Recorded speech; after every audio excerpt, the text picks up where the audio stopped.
Welcome to Freedom Window. Tonight we're going to talk about the popular vote, but before we do that, I just want to encourage you to like this video. It does help the video out. Share the video with family and friends, and subscribe to the channel. Okay, so let's take a look at the popular vote. Where does Real Clear Politics have this tonight?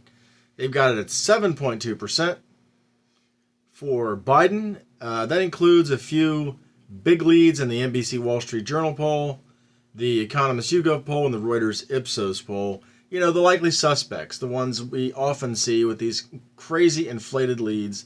I have no doubt that that is in part to influence the margin and the average, and the margin and the average is then taken by, Nate Silver and the other folks who like to just try and do whatever they can to convince you that this race is already over. It's not already over. All right, so Real Clear Politics is showing it at 7.2. My average has it at 3.2%. I use a lot of the same polls. I do exclude a couple of those polls, but I do have the NBC Wall Street Journal poll in my average. What I do is if you haven't looked at my averages before, I go through each poll. I look at the assumptions that they make. Are they right? The voter turnout assumptions. Other things too, I can adjust where necessary, and I do. But I explain all the adjustments. It's not just haphazard and random. One of the main things that I do adjust is voter turnout assumptions because it makes a big difference. Here you can see a chart that I made just to explain this a little better. I identified several components of what goes into successful voter turnout. What is it that drives turnout? And I listed them right here. I'm just going to run through them quickly. I assigned a 10-point value to for each component. I'll just explain it here. So Biden gets overall enthusiasm, he gets a 6. Trump gets a 10. Biden's enthusiasm mainly comes from the fact that people think he can beat Trump. That's it. It's not because they love him. We know that. People love Trump. He gets a perfect score. Biden gets a 30 for negative emotion, and that is because he's running against Trump. So I gave him a triple score because that's his whole ballgame, folks. Trump gets an 8 for negative emotion. A 10 would be someone who was a little more capable, right? You would reserve negative emotion of a 10 for that person. Biden gets a 1 for door knocking. They haven't done it. Trump gets a 10. They've done a lot of it. Biden gets a 10 for campaign advertising. That's another thing that they've got. They've got a ton of money, so they're doing a lot of ads. Trump gets a 6 there. He's cut back in a few states, but he did spend a lot of money. Rallies. Biden gets a 1 for his circles. Trump gets a 10. Incredible rallies. We all know that. Electoral competitiveness. This just goes to whether or not your state is competitive. And Biden has a lot of his big states, they're not competitive. California, Illinois, New York. He's going to have a huge margin there. If they were more competitive, but it would actually drive turnout. So he gets a 6 for electoral competitiveness.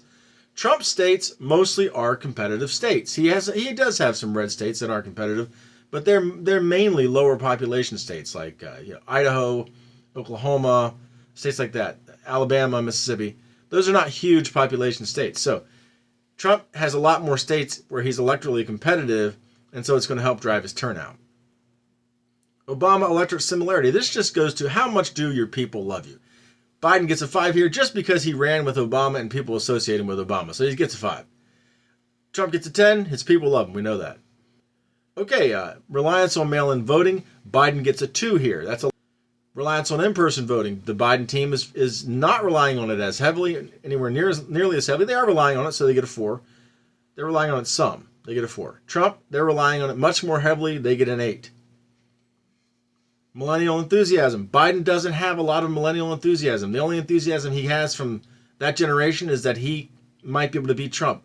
But they're not turning out the vote in near the numbers that we expect. They are turning out, they're sending in a lot of mail-in ballots, but not as many as we would expect them to.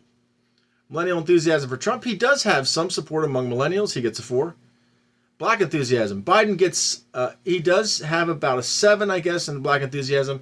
You want it to be at a 9 if you're a Democrat. He's at a 7. It could be a problem. Trump gets a 2 here. Maybe he even gets a 3, but he definitely does not get a 1. Trump gets a 2 there. That's good for a Republican.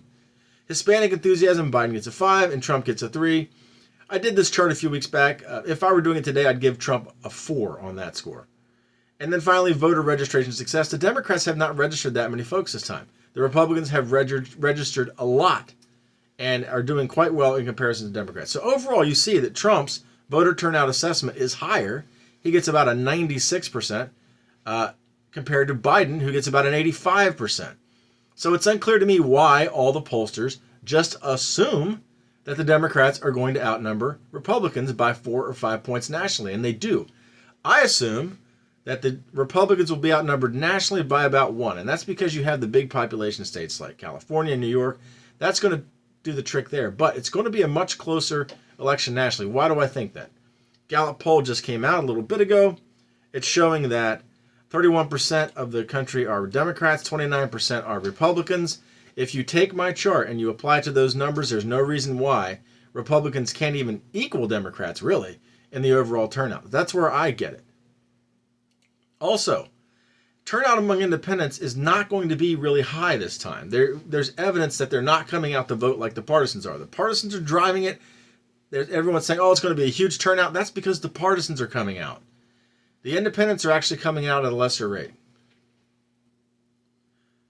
Okay, now I want to turn our attention to the Biden versus Trump scenario chart. This is on my popular vote page. And what it is designed to do, it's designed to really break down what we should be looking at in terms of popular vote. Looking at the head-to-head is not that useful in this election because it's an electoral college election. So if you look at this chart, you can customize this chart. So what you can do is, I'm going to take Trump's line out of here and the green line out of here. And now we're left with Biden's real competition. This is the number that Biden wants to really look at. And you can see, and that's the yellow line. Biden's the blue line. He's competing against the yellow line. The yellow line is the number that Biden wants to be ahead of to be confident that he can win. Now you can see early in this election, Biden stayed above the yellow line for quite a long time. He's been going up and down, up and down. He was up the last period when Trump got coronavirus and after the first debate, when Trump did not have a good first debate. But since the second debate, you can see Biden has gone submerged back below that yellow line. And now today, Biden is below the yellow line. Biden is at 47.3 and the yellow line is 47.6. So let's look at Trump's lines. We'll eliminate Biden there. Okay, so Trump is the red line and he's competing against the green line. And you can see early in the election, didn't have a chance, really wasn't in the game. Got closer toward the convention period, and he's been in the ball game there for a while, trailing there for a little bit again after the first debate, after he got the coronavirus. Now, approaching election day, look at this. Trump is at 44.1, and his green line is at 44.3. Very close. He's closer to his line than Biden is to his line. So let's put them all back up there. What is this telling us? Well, they're both underneath of their line by a little bit. So we're in a gray area. Either candidate can win. Now this makes sense. If you look at the Electoral College, it's very close. Pennsylvania, according to the pollsters, is within 5. According to me, it's within 1 point. It can go either way. And Pennsylvania is going to be the tipping point state, I think. So we'll talk more about the Electoral College in my final electoral projection that comes out tomorrow. If you look at Nate Silver, who obviously, you know, if you watch my videos, I have my issues with, but he did make a good point. He tweeted out, this is a little while back, Biden could win by as much as 5 points and still lose this election. If he wins by 3 points or less, he's actually not favored to win. So the national popular vote is indicative of what's going on, but you have to know what to look at. So if you want to look at that chart that I crafted, you can just go to my website and you click on the popular vote, and that's going to pull it up. And you'll be able to track it there. So here we are, folks. Tomorrow is the day before Election Day.